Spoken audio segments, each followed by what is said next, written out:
of soaring with the birds in an aircraft built with his own 2 hands. 12 other aircrafts he has built before have all failed to take off. He hopes things will be different this time, the 13th time. The engines roar to life, and then Upendo is out of his hands and down what passes as a runway.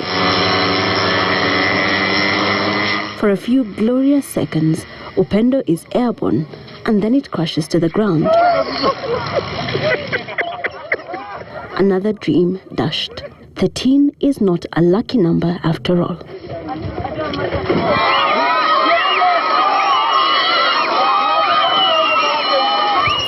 And when the time came, the homemade plane was towered by a car to gain the required speed to take off, but seemed to be more obsessed with the ground than the air, failing to take off.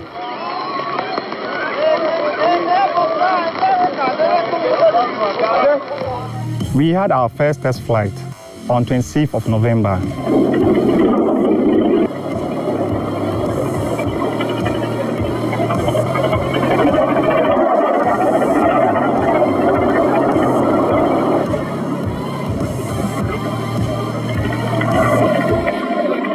We tested the speed of the aircraft and it was okay.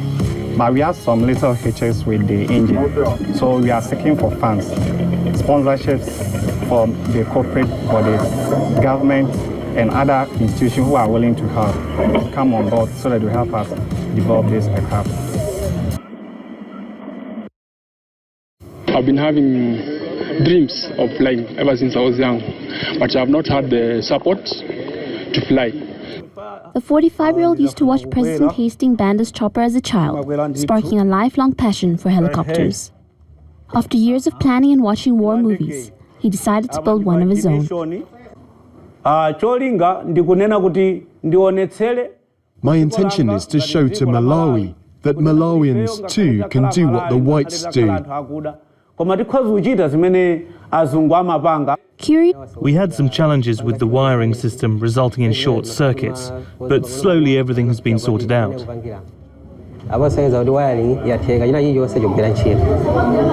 Felix is eager to take to the skies, but he's been warned against taking a test flight before the Civil Aviation Authority's approval. If his first flight is successful, Felix will be flying into the history books with his homemade helicopter and his sky-high ambitions.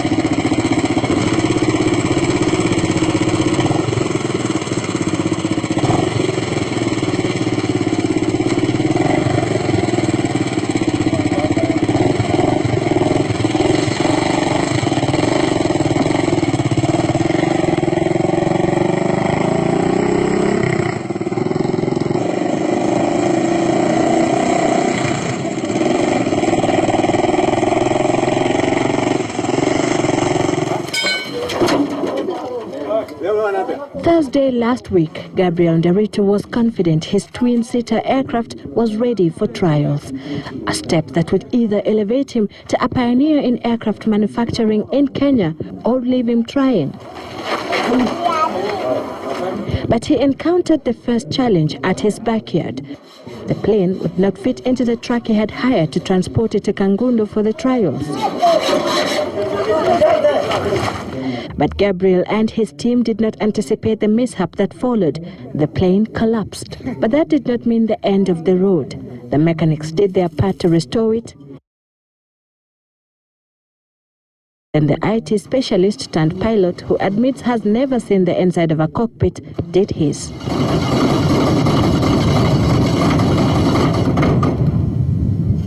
The second and third day ended without much success.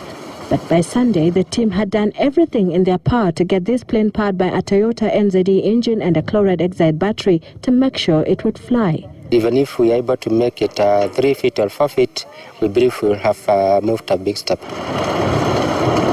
So in a spirited mood, they gave the aircraft the push they thought it needed to gain momentum for takeoff. A crowd had formed, anxious to see a potentially historic moment. But just when it seemed ready to take the leap, it diverted from the runway and collapsed once again. Gabriel was heartbroken, but surprisingly, his spirit was unbroken. I'll go back to the drawing board and design the landing gear better, and also study a little bit more about the landing gear. According to his judgment, the problem lies in the rear wheels. He says it is clear they can't support the weight of the 800 kg plane. Mpaka tuhakikishe ya kwamba hiyo miguu itaweza kumundu ile uzito ya hii. In a month's time, Gabriel expects to be back here for a second trial.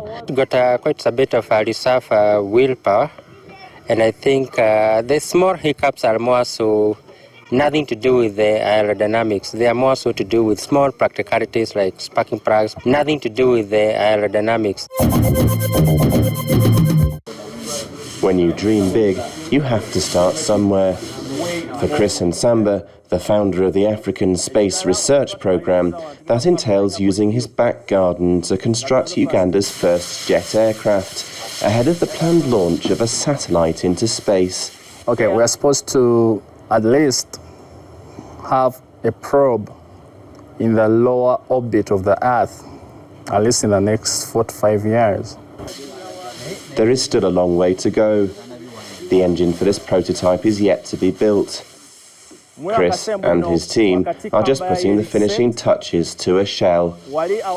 And they will have to build a much more robust machine from scratch in order to realise his dreams. But his volunteers appear willing to put their lives in his hands. As we take this project up, I expect to be one of the participating flying pilots for this project. So far, the programme has received a modest $80,000 or so in private donations, but its prospects have been boosted by an official pledge of support from Uganda's government, which is donating an undisclosed sum. The President has talked to them on phone, and based on my report, he has agreed to give them some support. Reaction to the government's backing for the space programme from citizens on the streets of the capital, Kampala, has been largely positive. Right now we have the priorities to be invested in money like construction of roads, construction of hospitals, even the healthcare is in a very bad state. It's really a good idea, but it needs some time to invest money. Space research, to me, I think is very important. It's very paramount because, first of all, it will educate our people. But Chris's ambitions haven't always been viewed favourably. And he admits that even now, people sometimes think he's mad. When we are done with our work, when we are done with our project, it does that talking on our behalf. So that's not really an issue of being called crazy. The development of a thick skin leaves Chris confident that he can deal with the many ups and downs that will surely confront him in the years ahead.